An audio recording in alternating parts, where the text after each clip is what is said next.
Hey, Topic Airlines Math and History, and we are going to take a look at the distance, velocity, and acceleration on a graph, part 2. So in the last video, we've been taking a look at graphs that were very constant.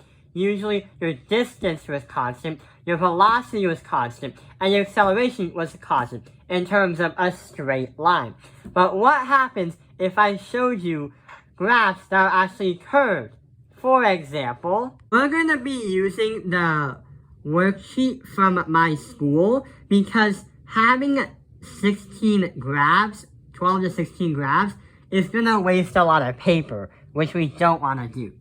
So right here, you see the distance and also compared with the time. But instead of a straight line, turns out you see a curved line. But how can we understand a curved line?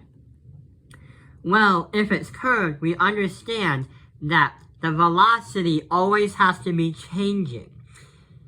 The distance, if it goes like this, if it was a straight line, the velocity would be the same. But since it's a curved line, the velocity has to be changing, and it looks like it's speeding up, constantly speeding up. That's why you have a slope going upwards, not straightwards. However, the acceleration does not change. You're not changing any kind of acceleration.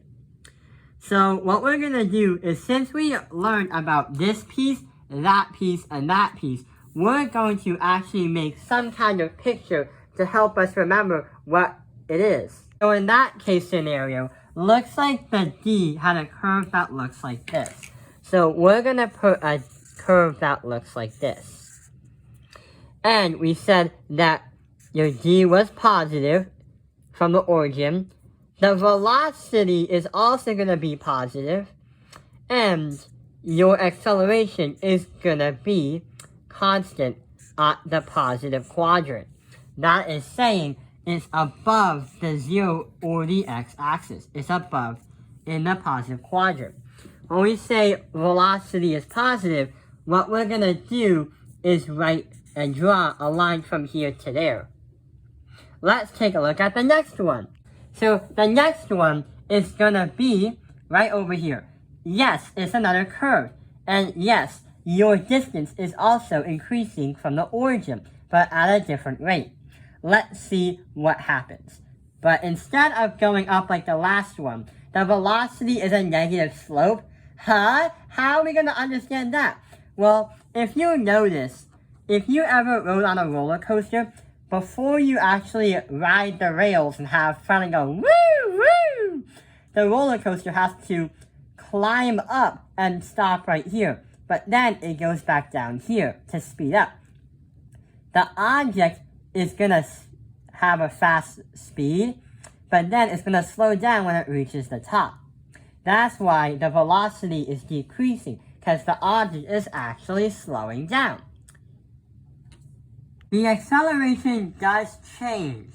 So if the roller coaster is slowing down at a constant rate, that means the acceleration is going to be negative, and it's going to put the roller coaster to a ground halt when it reaches the top. But the reason why it's a straight line is because it may be slowing down 2 meters per second. Each second happens. So that's why we have a horizontal line. So when we take a look at this over here, we're going to draw this shape right there. So according to the picture that we're drawing right here, we're going to write another picture right here.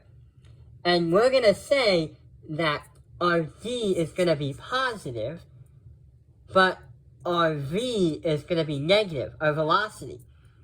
And our acceleration is going to be in the negative quadrant. V is going to represent a negative slope. Therefore, what we're going to do is write this. A negative slope.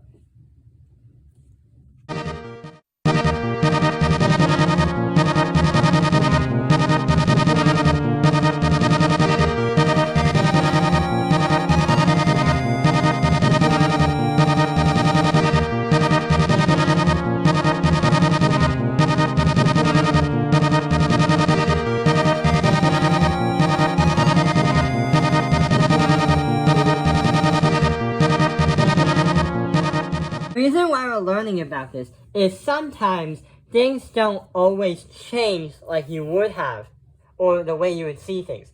Things don't go at a constant speed. Sometimes you have to go speed up, slow down.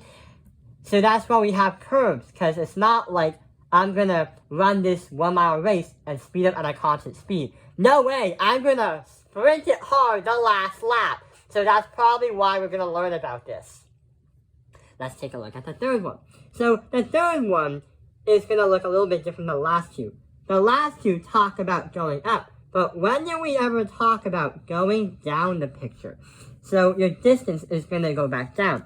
If that was your origin right there, you would be starting here, then you would be speeding up and then slowing down back towards the origin.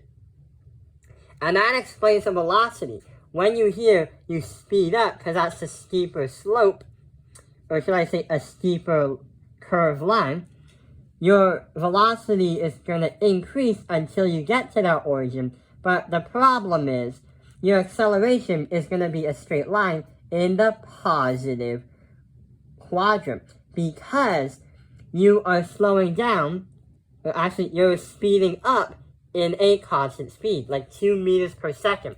And we're going to keep it as 2 meters per second because we're not changing the meters per second each time we speed up.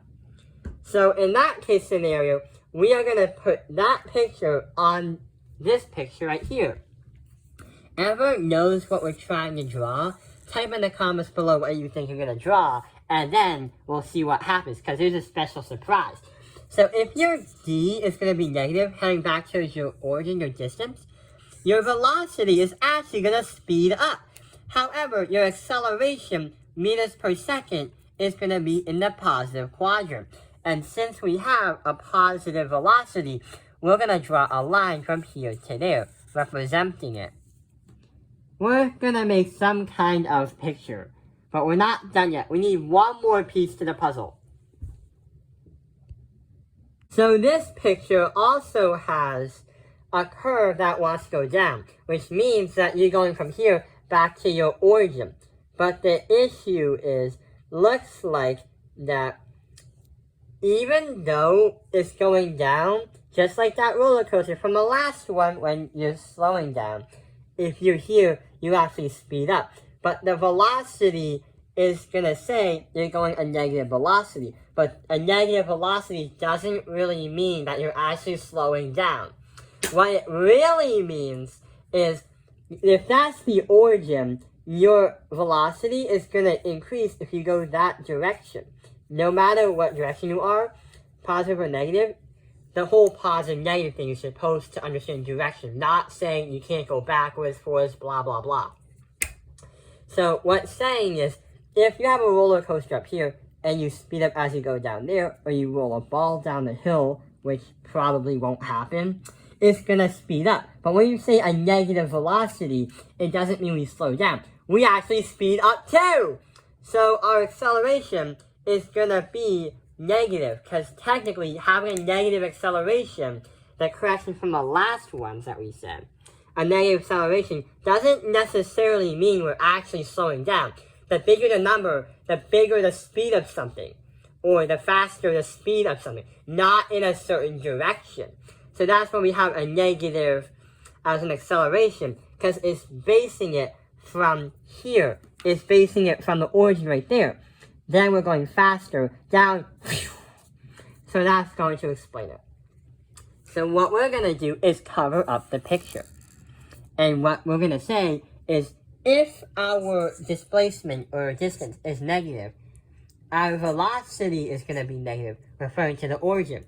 And our acceleration is going to be in the negative quadrant.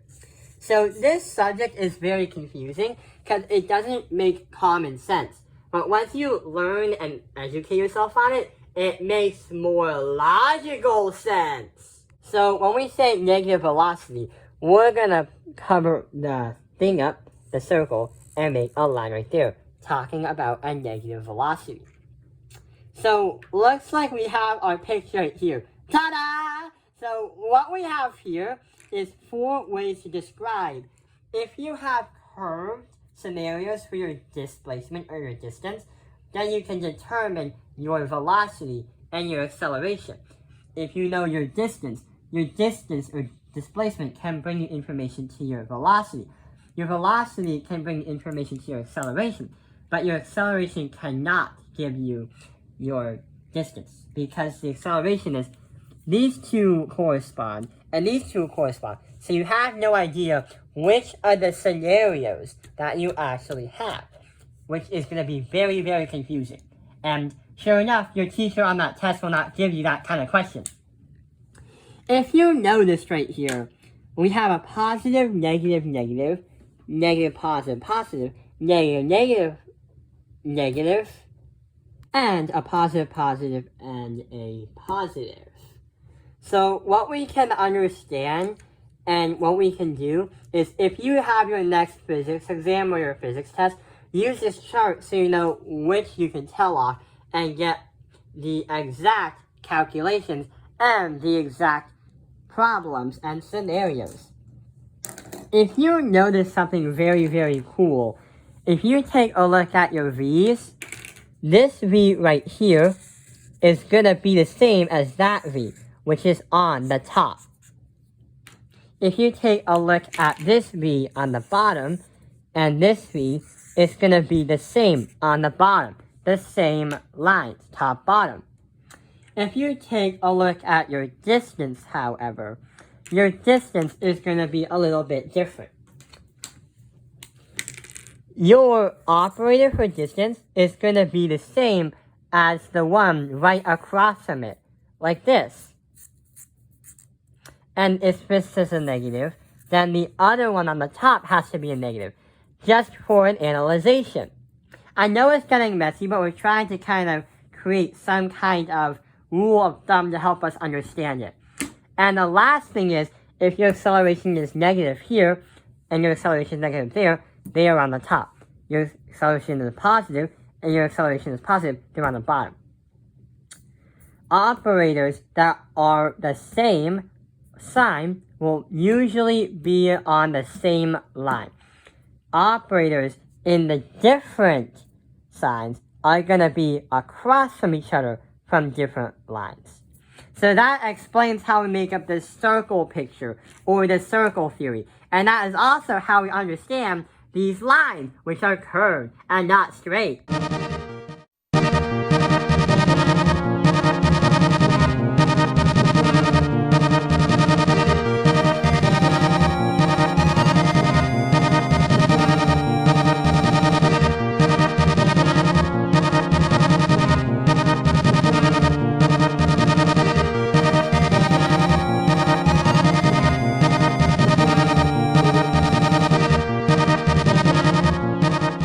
I know this doesn't seem straightforward, but once you get to know about this, and once you practice and learn, you'll actually understand it. And that concludes the video. I hope this video has helped you understand distance, velocity, and acceleration. Thank you for watching Tap Penguin Airlines Math Industry. Like and subscribe.